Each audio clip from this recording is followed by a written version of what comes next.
Слава Україні! Слава нації! Україна! Україна! Україна! Героям України тричі!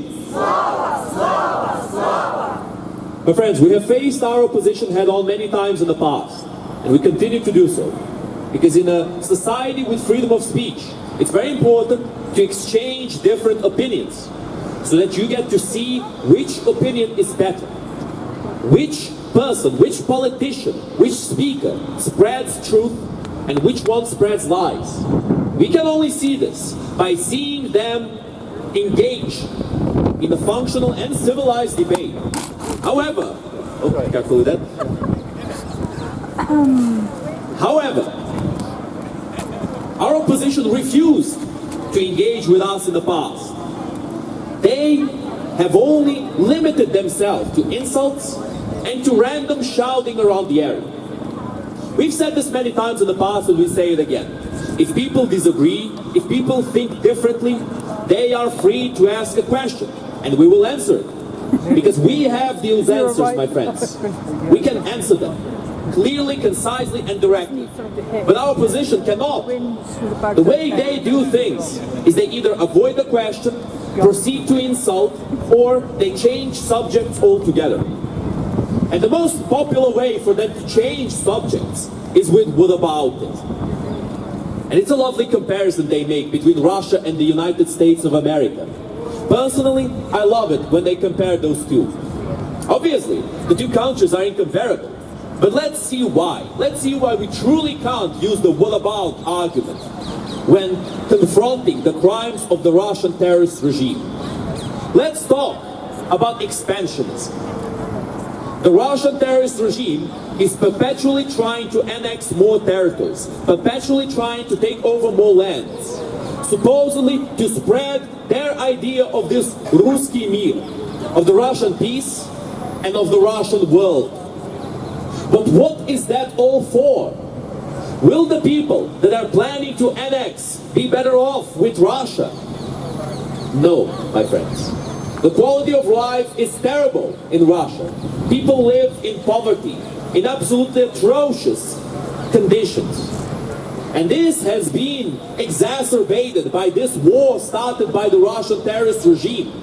The Russians, the people who provide and who produce a lot of natural gas and of oil and all kinds of these brunt materials, these fossil fuels, are freezing in their homes.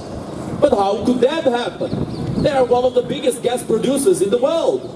Well, my friends, that gas goes abroad so that the Russian terrorist regime can buy more weapons as their people freeze in their homes. That is the way they see the way forward for the future. But is that a better future, you might ask? No, it's not. There's a saying in Russia that Moscow and St. Petersburg are not Russia. Because indeed, all the wealth goes to those two cities, and the rest of Russia is left in a state of complete disarray, of complete poverty and crippling depression. Now, is that really what the neighbors of the Russian terrorist regime want to have in their countries also? And the proof of this, my friends, is easily available. All it takes is a quick look at Google Maps, and we can immediately see the difference between Ukraine and Russia. All at once. When we look at Ukraine, we see paved roads linking the main cities, but also some of the minor cities. Even villages are sometimes linked with paved roads in Ukraine. In fact, oftentimes. But in Russia, no such thing can be observed. In Russia, only the most important cities have paved roads linking them. And all the rest have nothing more but dirt roads. And the villages, well, we can forget about the villages. The Russian деревня, as they call it, is one of the best examples of Russian poverty that can ever be found, ever. All it takes is a quick look at how those people live. And what's the quality of life that they supposedly want to spread? Poverty, corruption, and kleptocracy. That is what the Russian terrorist regime is planning to spread. And the question rises, who actually wants to have those things come to them, take over their countries, destroy their cities, kill their people, enslave the rest of the surviving population? Nobody. Nobody wants to live as a slave. Nobody wants to live in Russia. And that is why so many people have been fleeing from Russia. Fleeing from a war they can't identify themselves with. Fleeing from a government who does not consider their future and their lives in their plans. Is that really, my friends, something that we would like for ourselves? That this country would like for itself? No, it would not. The people of this country understand very well the danger of appeasing dictators, the danger of allowing these dictators to spread their influence and spread their power. They understand it very well, and that is why they support us. The great people of Great Britain have always been in full support of the Ukrainian people. They've been spearheading the provisions for the Ukrainian people to defend themselves against the Russian terrorist regime. And for that, we say thank you. Thank you, Britain! Thank you, Britain! Thank you, Britain! Thank you, Britain! Thank you, Britain! Thank you, Britain! Thank you, Britain! Thank you, Britain! Thank you, Britain! Thank you, Britain! Thank you, Britain! Thank you, Britain! Help Ukraine protect peace! Help Ukraine protect peace! Help Ukraine protect peace! Help Ukraine protect peace! Help Ukraine protect peace! Help Ukraine protect peace! We have mentioned this in the past, but this is an important topic to really push home, for everybody to understand it. The shoe-horse theory of politics has been proven by this war in Ukraine. The far right and the far left have shown themselves to be traitors of every country that they are in. They've shown themselves to be shills of the Russian terrorist regime, just like during World War II, when every single socialist party in the United States was preaching for non-interventionism and isolationism when the Nazis invaded Poland. However, when Nazi Germany invaded the USSR, all of a sudden, the socialists changed their tune. They decided that the interests of the Soviet Union were at stake. So they decided to finally allow, of sorts, the Americans to let their voice be heard and to finally stop the rise of fascism and Nazism in Europe, to intervene at last and to finally end the spread of Hitler's Nazi Germany.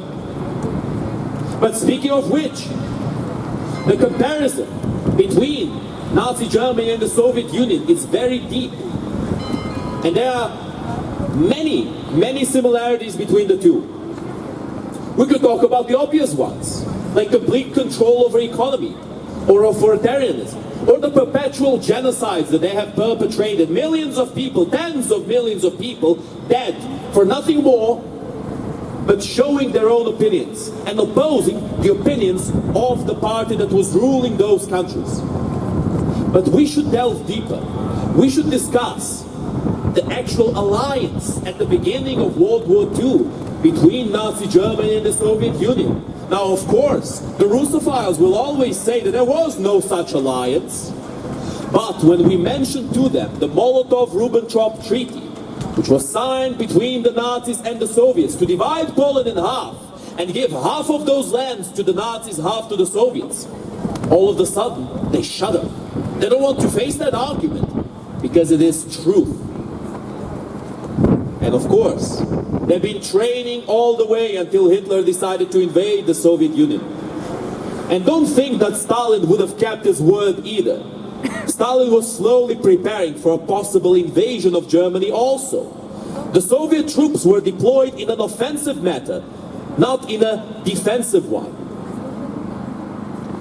And that is why they lost so badly in the beginning. Because he thought Hitler would finish off the French and the British first, and then he would be able to attack Germany. But he was wrong. Hitler decided to attack early. But let's not delve into tactics too much. This issue has ended long ago. Unfortunately, the same measures that have caused that issue in the first place continue to be implemented as we speak. Isolationism and non-interventionism are suicidal when there are expansionistic, genocidal countries in the fold on the world stage. And Russia is just this kind of expansionistic country, my friends. We must not forget about that. They will attack if they see an opportunity to get away with their crimes. And they will commit the most heinous crimes in human history if they feel like there will be no retaliation and no consequence. That is something we must remember. Appeasement is what allowed Hitler to expand his power. Appeasement is what's allowing the Russian terrorist regime to establish their little alliance with Iran and North Korea, to establish their little convoys of Western technology from third parties to keep flowing into Russia, which they dismantle in Russia and turn them into weapons to attack the Ukrainian people. Now, at long last, with the threat of secondary sanctions, these tricks are starting to be nullified. At long last. Because for years, Russia has not been put on its place. But now, we have a chance to finally do what should have been done when the Soviet Union collapsed.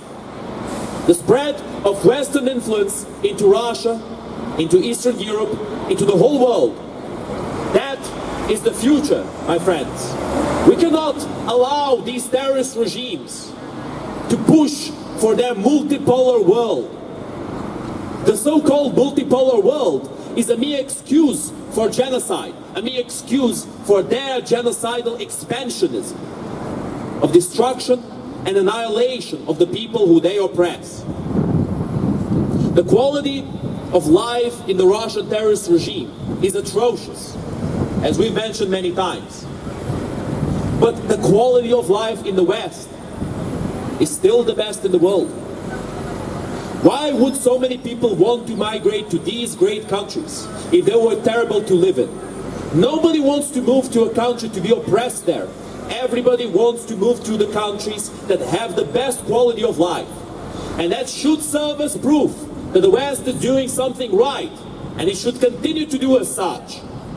And that Russia is definitively doing everything wrong.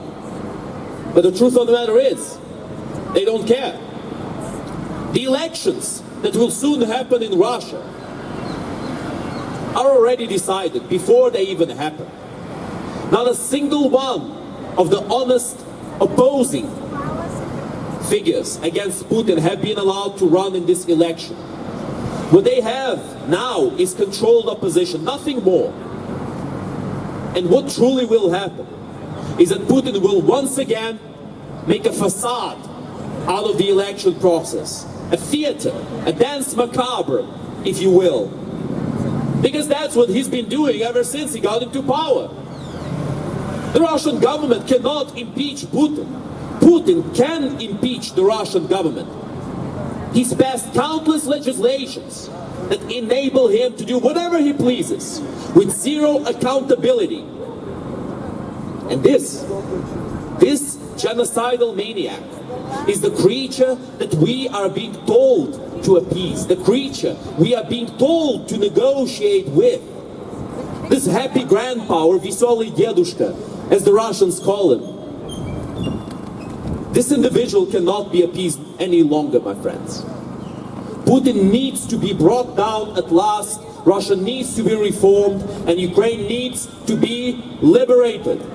Stop Putin, stop the war! Stop Putin, stop the war! Stop Putin, stop the war! Stop Putin, stop the war! Stop Putin, stop the war! Stop Putin, stop the war! Help Ukraine as you promised! Help Ukraine as you promised! Help Ukraine as you promised! Help Ukraine as you promised! Help Ukraine as you promised! Help Ukraine as you promised! All together we will win! All together!